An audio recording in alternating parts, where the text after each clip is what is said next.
Today we begin by giving a brief idea of what is exact penalty function, and then try to introduce to you the second order sufficient conditions for optimality. So, see what happens is that suppose you have x hat to be a KKT point of the standard mathematical programming problem P, which we had written given in terms of equality and inequality constraints. But how do I know that this x hat is a local minimum of the problem? If all the functions are convex and for example and the equality constraints are all fine, then it is guaranteed that such a x hat is not only a local minima, it is a global minima. The problem that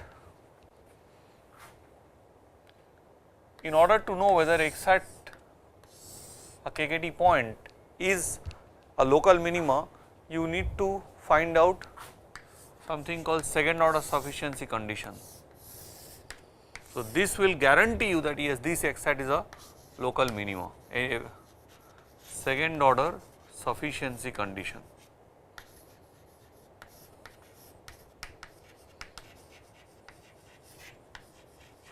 And this second order sufficiency condition is of fundamental importance when we talk about exact penalty function. In exact penalty function, when you study exact penalty function, what we are trying to do is that we are trying to devise a penalty function, so that when I solve the penalty problem,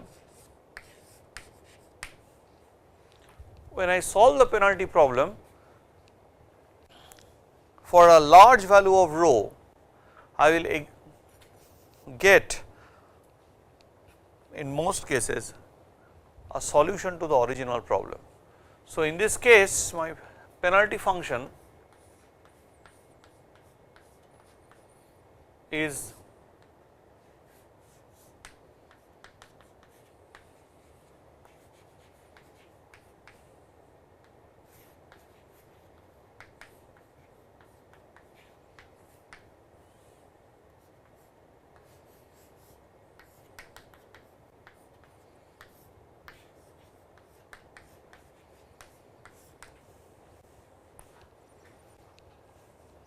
the reason why the other penalty function where you have squares here fails to give you an exact solution to give you a solution to exact or give you a solution to the original problem is essentially because at the solution or at any feasible point, if you look at this one, the original penalty function that we had studied in the last lectures.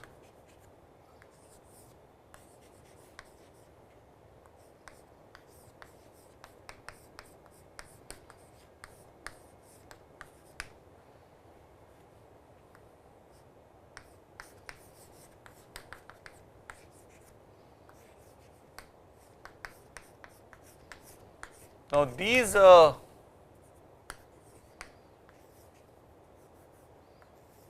this function, the grade, if x star is feasible, then grad of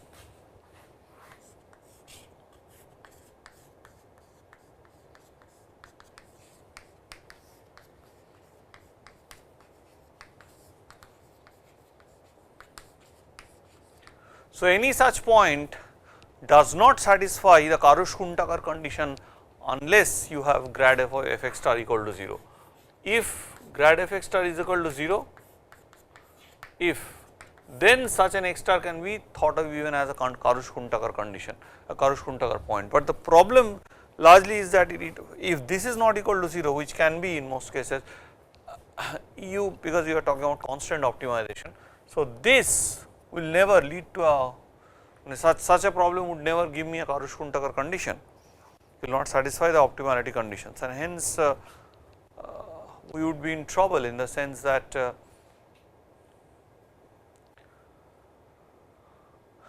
because that derivative is 0. So, basically then if you want to solve it, because this is 0, because unless grad f x star is not equal to 0, right, we cannot say that x star is a solution to the original to the penalized problem itself, unless I have grad f x star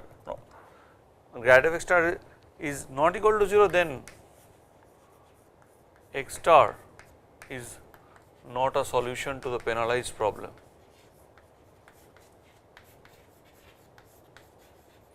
So, if you have a feasible point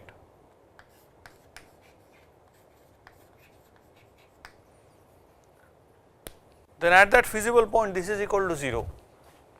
So, if x star has to be a solution to the penalized problem with some rho, then this must be true. So, if this is 0, then unless this is 0 you cannot say that this whole sum would be 0. So, if this is not 0 and this is 0, the whole sum is not 0. So, x star cannot be a solution to the penalized problem, that is this x star is not a solution or local minima to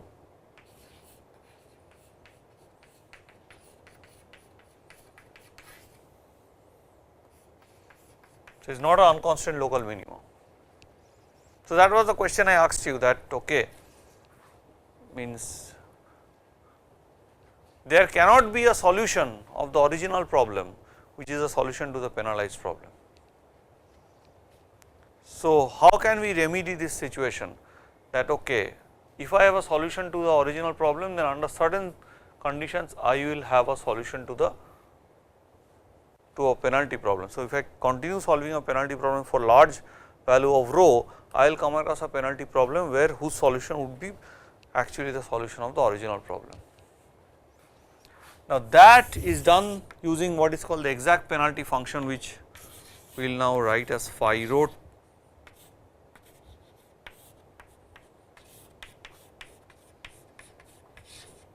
because this will entertain this property that if the functions are twice continuously differentiable, then if x hat is a local minimum of the original problem, then x hat is also a solution or local minima to this problem. So, this is very important, that a solution of the original problem is also a solution to the penalized problem. So, for rho sufficiently large, if we solve this problem, then the solution that we have got, if it is feasible to the original problem, is actually a solution to the original problem. So, this thing is called the exact penalty function.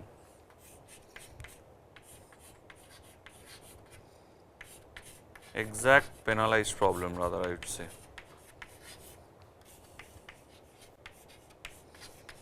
Is to to take a mean of this over Rn, right.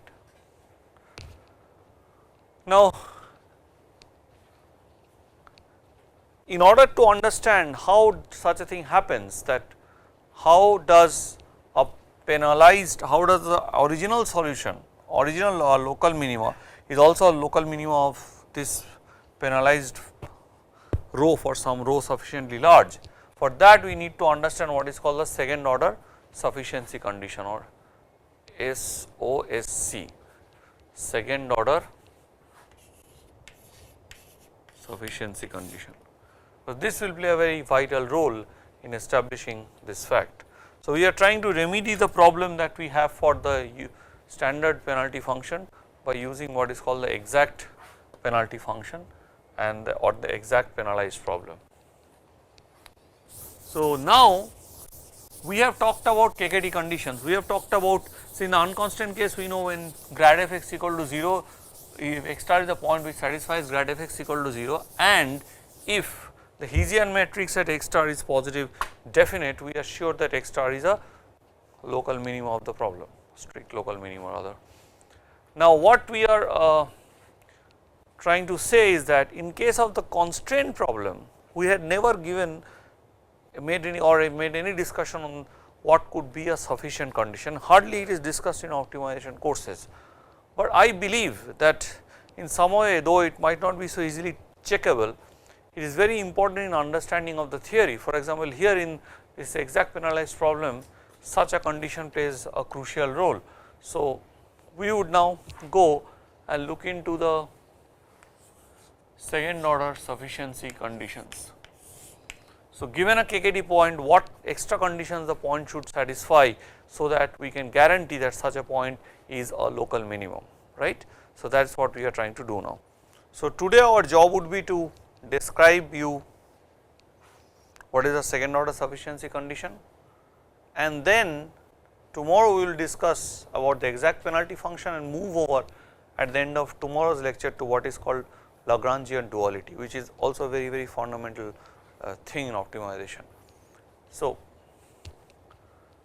suppose now you have this problem, the one which we were studying, problem P.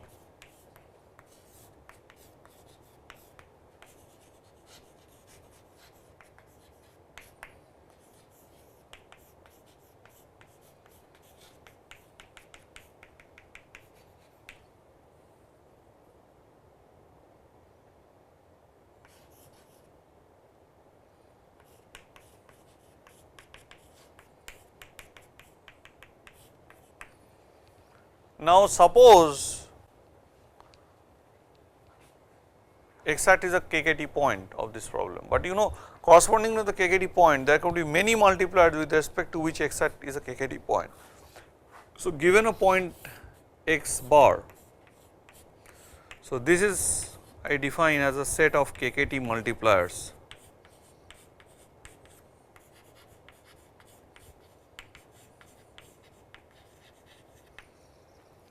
So, this consists of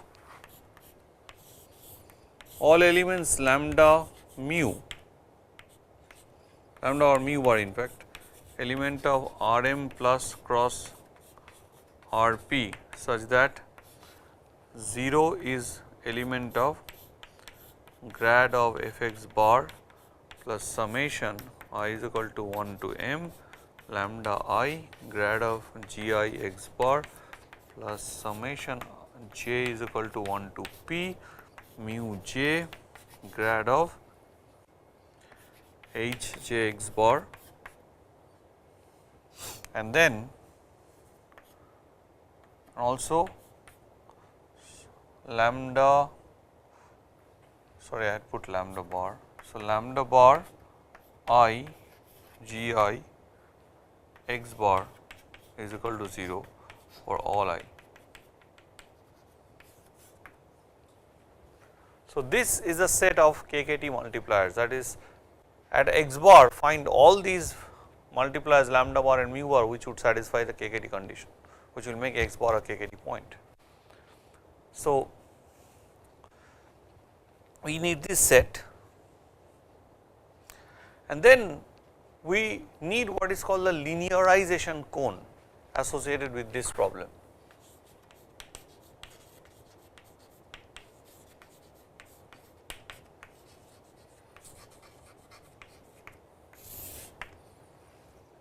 So, what is a linearization cone at a given point x bar? So, if x bar is a feasible point, so consider x bar to be feasible.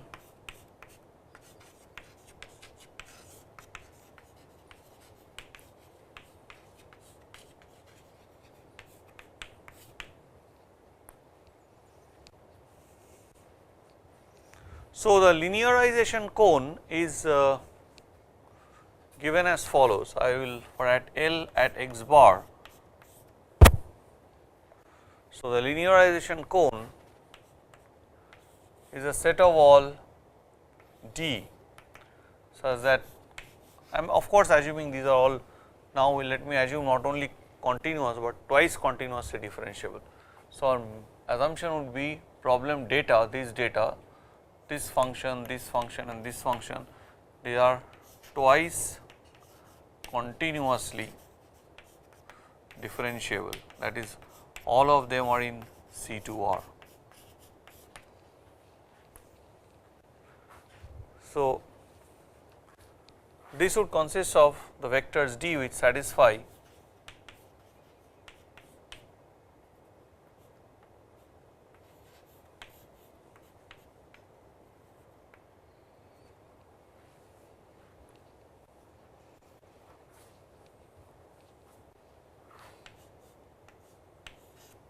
this one for every I in the index or the active index set, and grad of hjx bar d is equal to 0 for all j. So, it is a collection of all the d's which would satisfy this system of equality and inequality. Now, you have to understand that this linearization cone is a cone. The linearization cone, we are telling it is cone, but the set Lx bar is a cone and it is a convex cone.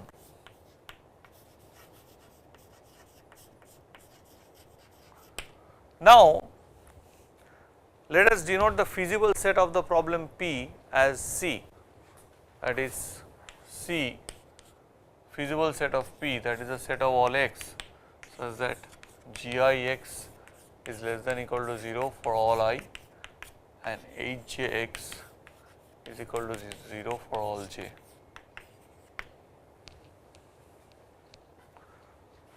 Now, if you calculate the tangent cone as we have done in the last classes, the tangent cone to C at the point x bar is contained in Lx bar.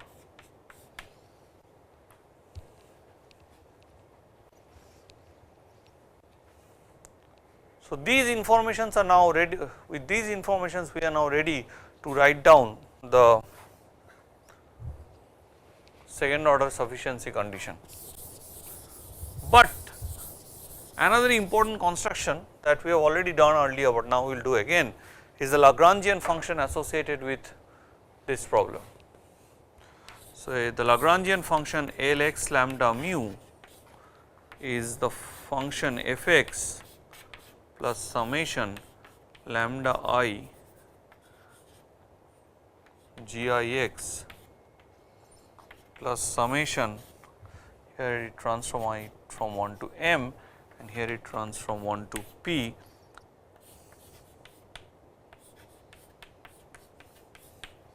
Now, here x is in Rn, this is in Rm plus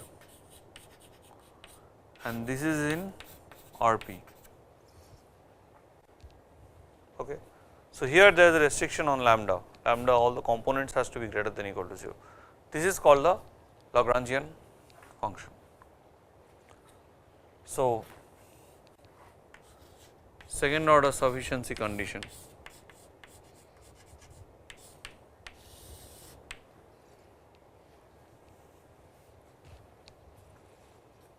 What will be important here, that we should be able to compute the Hessian matrix of this function, and that would lead us to develop what is called the. So, we will now state the main result. Now, let x hat theorem, I would say this is a very important result. Our idea would be to sketch a proof of this fact. Let x hat be a KKT point of P.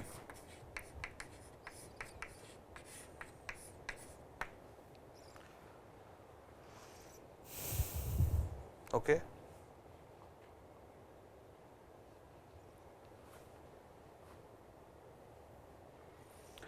Now, here we are going to make certain crucial requirement. We will take some crucial requirement.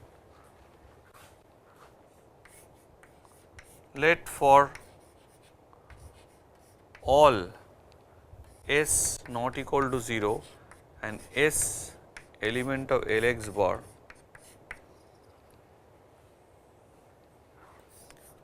grad of f of x hat s is equal to 0. So, all elements of the critical cone, they satisfy this particular condition in terms of the objective functions, gradient of the objective function. So, here you remember the objective function is also appearing this in the description in the very beginning. So, x hat is a KKT point. So, if this is a local minima and suppose constant qualification is satisfied, it will be a KKT point. Let for all s not equal to 0 with s element of Sx, this holds.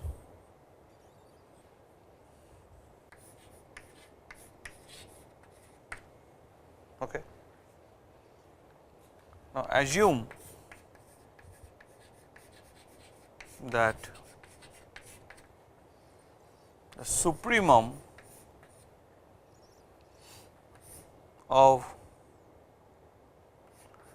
lambda mu element of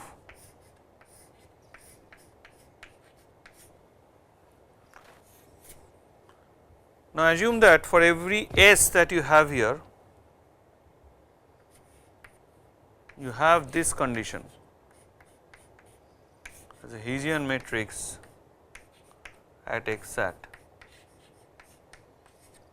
sorry, this matrix, this is strictly bigger than 0, where the supremum runs over all the possible lambda mu's in this. So, you are taking those lambda mu's, constructing those lambdas and those Lagrangian function, and then you are checking that for every S of this form, this holds for all such S, for all S which satisfies this, right. Then if this happens, my conclusion is that then x hat is a local minimum.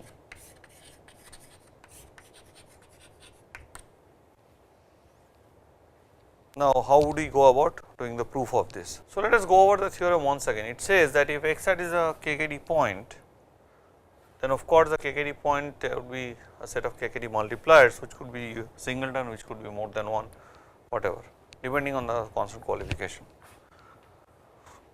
KKT point, then let for all S which is non-zero and S which belongs to the linearization cone, this cone is called the linearization cone. Why? Because it looks at only the linear part of the function. Basically, if you express the functions gi with I element of I x naught, so if you make a linear approximation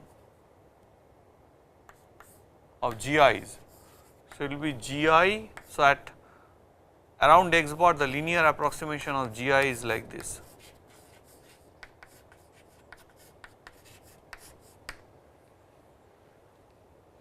So, this will be some gi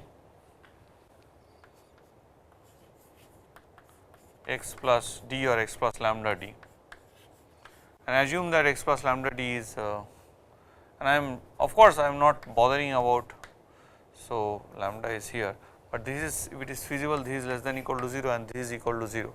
So, basically then you will have grad gi x bar d is less than equal to 0. So, this is, so basically you are replacing the original problem with its linearized version. So, you are replacing the constants with its linearized version, with its linear approximation. The around x bar, I can replace the original prob function by this function, maybe you can forget about the lambda, I can replace the original function by this function, right. So, for since I is in I x bar, this will be 0. So, this will be less than equal to 0, and that is exactly what you want. So, you want the constant function around x bar to behave in this fashion in terms of linear function in D. So, that is why it is called linearized cone. So, what it says that if you take any non-zero element from the linearized cone, 0 is obviously element there, take a non-zero element is there, take a non-zero element from the linearized cone, and for all such non-zero element with this equal to 0, I will just maybe refine the writing. So, let for all S not equal to 0, S element of this with this. So, take all those S which is not equal to 0 and it is belonging to this and also satisfies this.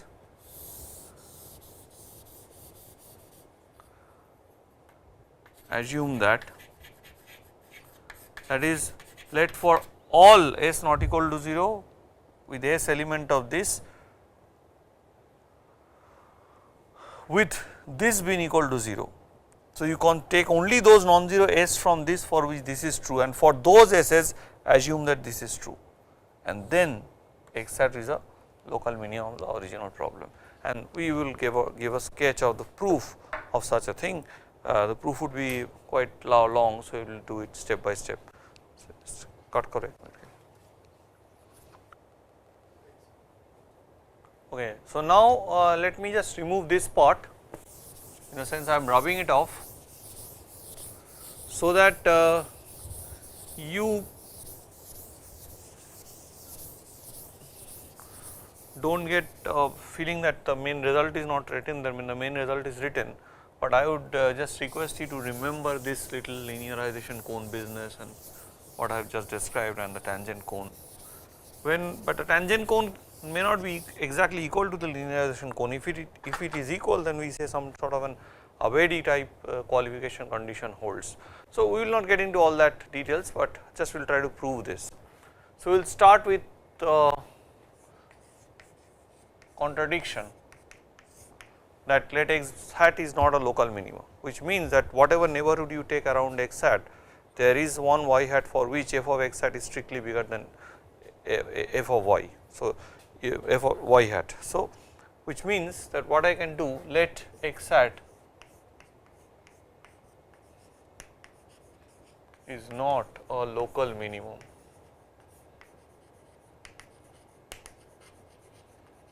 Then without loss of generality, I can say that there is a sequence of feasible points y k which is converging to x, but for each of those y k's, f of y k is strictly less than f of x hat.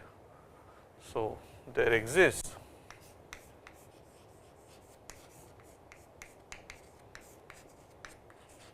a sequence of feasible points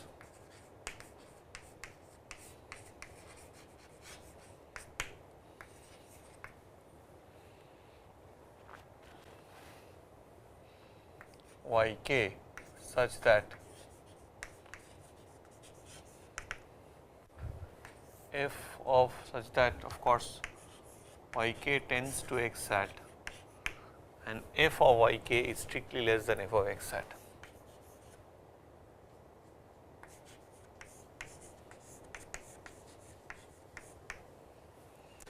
Now, once that is known, we would now construct some important things. Now,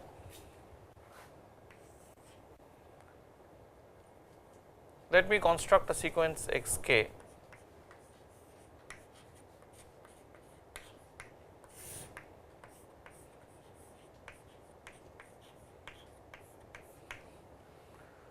Now, this sequence is bounded because each is of norm 1, and this sequence is going to some s k.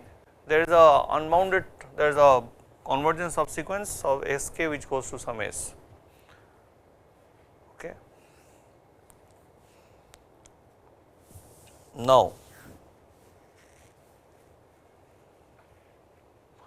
if you observe carefully, if I put this as t k, so without loss of generality, let me assume that s k goes to s and s is not equal to 0. Of course, norm s is 1. Now, observe that if I put this as t k, this t k is going to 0 and y k is an element of the feasible set, y k is going to x hat and this whole thing is going to s, which simply says that s is an element of the tangent cone to c at x hat and which is a subset of L of x hat. Right. So, immediately certain things are known to us, and that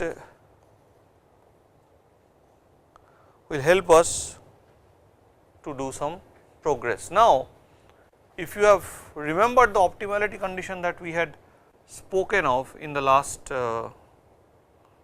class, is that if you have the tangent cone and if you have a differentiable function minimizing last two last class I guess, if you have a tangent, if you have a differentiable function and you want to minimize it over a closed set C, then an optimality condition is that the gradient of f x inner product with all the tangent vectors must be greater than or equal to 0. So, in this case we should always have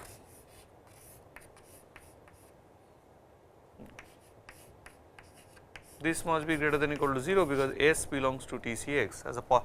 So, this comes from necessary optimality condition.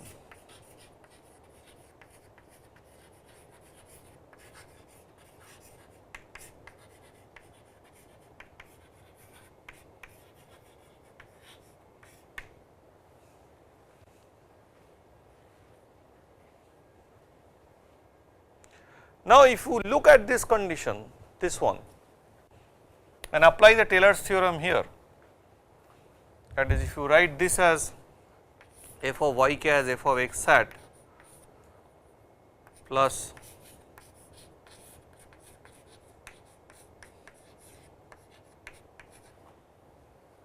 yk minus x hat, okay, plus O of norm yk minus x hat, this is Taylor's expansion, and this is less than f of x hat. So, now if I divide both sides, this will cancel of course. So, giving me this is strictly less than 0. So, if I divide this by this, right, divide this now both the sides by norm yk minus x hat, and then I make k tends to infinity, and what I will finally have from here is grad of f of x hat, because this is going to S, what I will have finally is this. So, this combined with this 2 gives me this fact that grad of f of x hat S is equal to 0, and of course, S is element of L x hat, and also S is not equal to 0. So, all these things are combined in this story, right. So, now once you have combined the things, now you have an S which satisfies all this. So, that S must satisfy this. So, the supremum of this is strictly bigger than 0 for all lambda mu, which means there must be at least one lambda hat mu hat in this, for which that this inner product is strictly greater than 0. So, it would imply that there exists just by the definition of the supremum lambda hat mu hat element of lambda x hat such that S times grad square Hessian of this Lagrangian into the required S is strictly bigger than 0. This is just by definition of supremum. What we will do, our job would be to contradict this fact, right.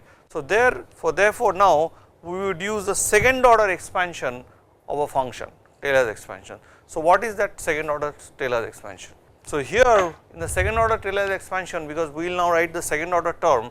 So, after the second order term there will be error term which would be of the form this O of h square. So, O of h square by h square, that goes to 0, h is a real variable. So, as h tends to 0. So, limit this is going to 0 is equal to 0. So, we would have some quantity like this. So, what we would now have is f of yk is f of x hat plus grad f of x hat yk minus x hat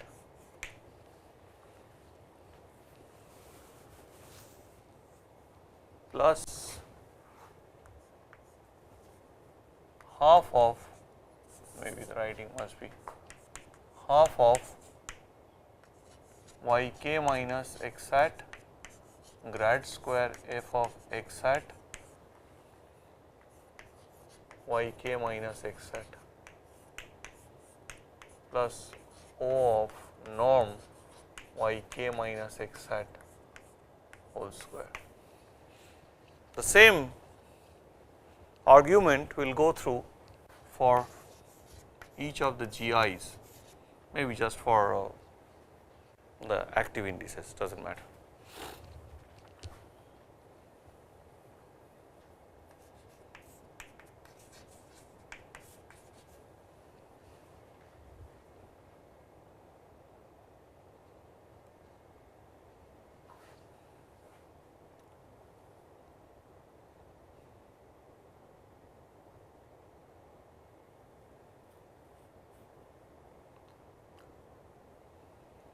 Okay.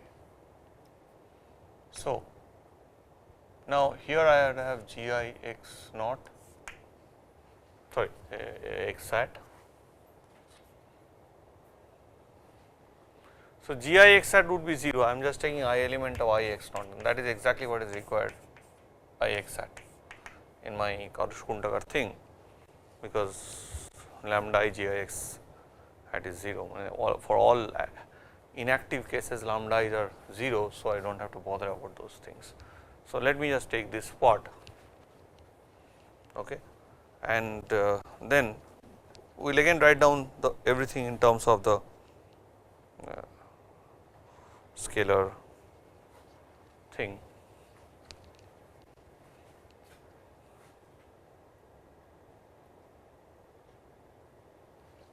Or if you, okay, let me take this one, does not matter. So, I will have the same grad GI x hat yk minus x hat plus half of yk minus x hat grad square GI x hat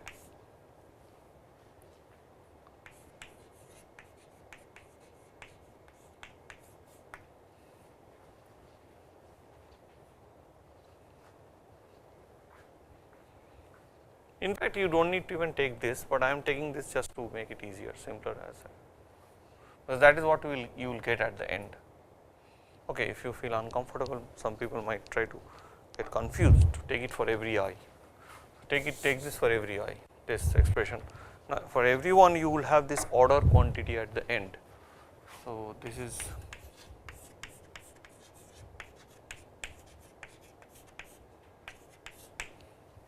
similarly for 8 J's you will have the same expression.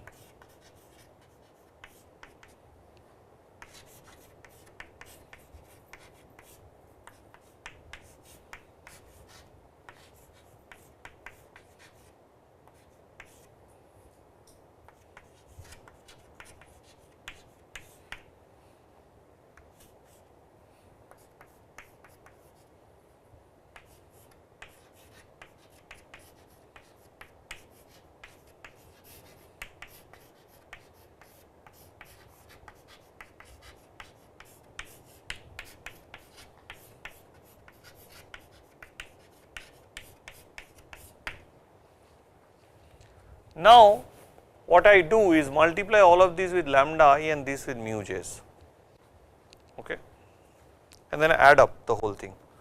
So, if I add up this, now I multiply with lambda I, this with mu j's. So, if I add up this and this with this multiply with lambda I, this with lambda mu j, then what I would have is this part would give me the first condition of the Karush-Kuntakar condition.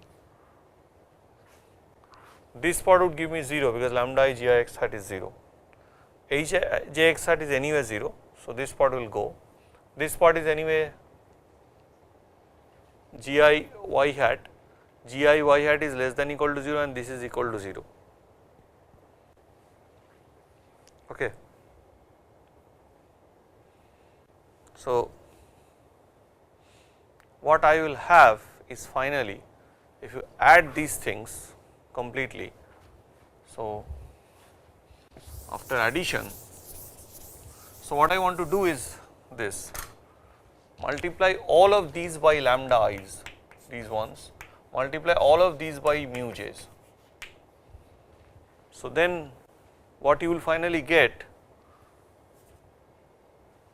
is f y k greater than equal to f of x hat plus grad of L x hat and lambda I hat, of course, sorry, the same lambda hat mu hat, the same ones.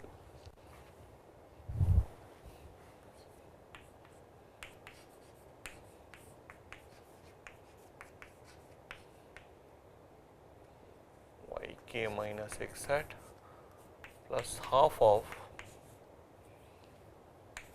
yk minus x hat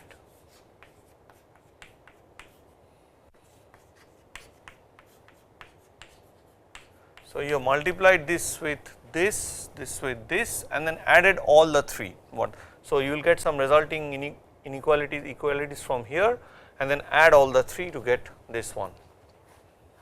Now if you add this order quantity, this order quantity, this order quantity, will again be a that sort of the order quantity of the same type. So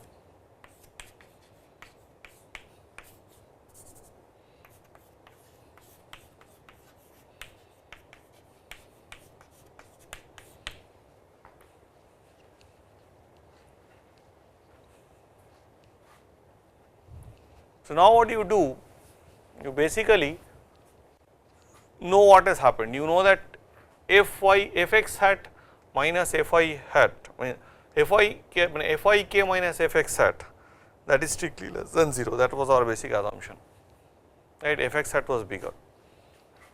So I will have, but this is 0 by the because x hat is a Karush-Kuhn-Tucker condition. So this is 0. So I will have 0 here, this one. So this is strictly less than 0. So this will be strictly less than half of yk minus x hat grad square lambda hat mu hat yk minus x hat plus